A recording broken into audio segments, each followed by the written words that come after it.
Hello everyone. Welcome back to Guide Pro.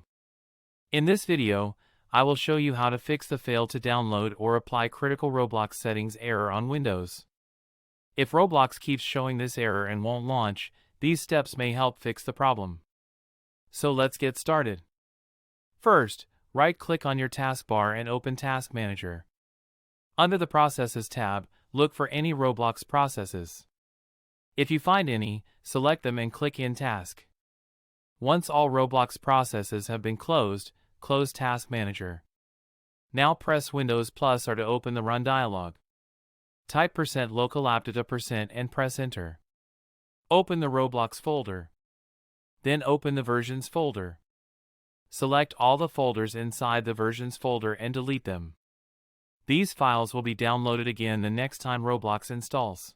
Now open your browser and go to the Roblox website. Open any game and click the play button. Roblox will automatically download and install the required files again. Once the installation is complete, launch Roblox and check if the error has been fixed.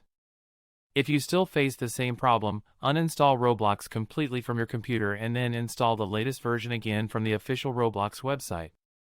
A fresh installation can replace any missing or corrupted files and resolve the issue.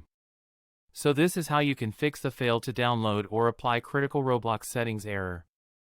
If this video helped you, make sure to like the video and subscribe to Guide Pro.